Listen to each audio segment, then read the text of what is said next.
आज की खबरों में बात करते हैं, क्या है जमात इस्लामी जिसे बैन करना शेख हसीना को पराभारी, देश छोड़ने को हुई मजबूर। शेख हसीना सरकार ने हाल ही में जमात इस्लामी, इसकी छात्र शाखा और इससे जुड़े अन्य संगठनों पर प्रतिबंध लगा दिया था।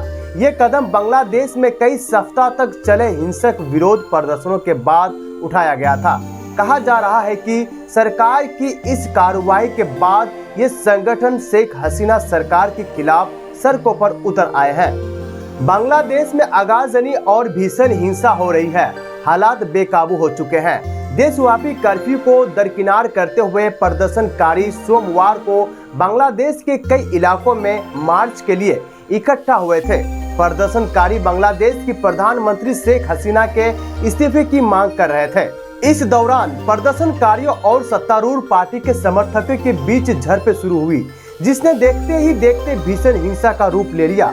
माना जा रहा है कि बीते दिनों बांग्लादेश सरकार की ओर से कट्टरपंथी दल जमात इस्लामी पर लगाए गए बैन के कारण ही छात्रों का ये प्रदर्शन हिंसा में बदल गया। प्रदर्शनकारी इतने उग्र हो गए कि उन्होंने सरकारी संपत्तियों को आगे के हवाले कर दिया और पीएम हाउस के भीतर घुस गए।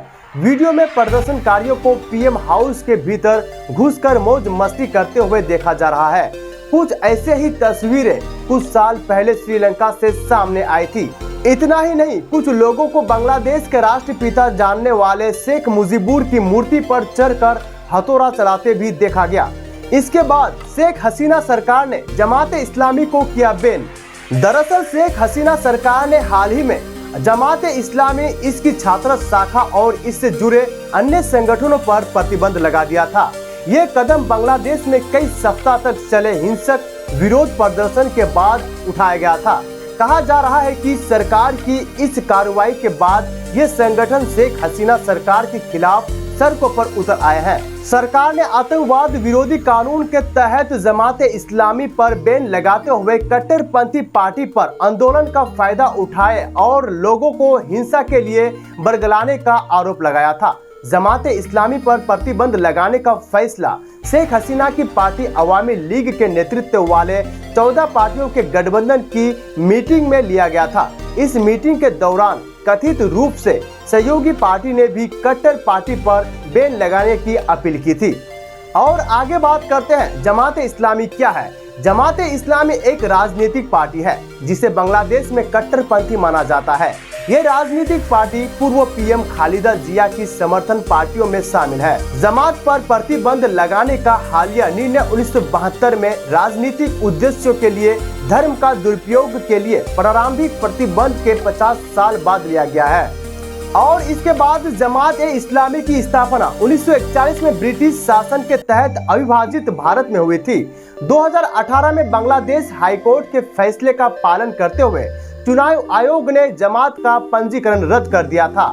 इसके बाद जमात चुनाव लड़ने से अयोग्य हो गई थी। और इसके बाद बात करते हैं, शेख हसीना ने इस्तीफा देकर देश छोड़ा।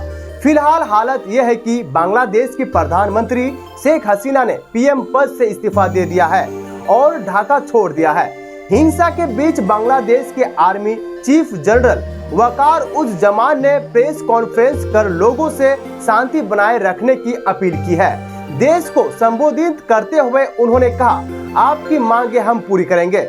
और उन्होंने कहा, तोड़ फोड़ से दूर रहिए, आप लोग हमारे साथ चलेंगे तो हम स्थिति बदल देंगे। मारपीट, अराजकता, संघर्ष से दूर रहिए। हमने आज सभी पार्टी नेताओं से बात की है। उन्होंने कहा कि बांग्लादेश में सेना अंतरिम सरकार बनाएगी। सो फ्रेंड्स, वीडियो इंफॉर्मेटिव लगने पर सब्सक्राइब और शेयर जरूर करें।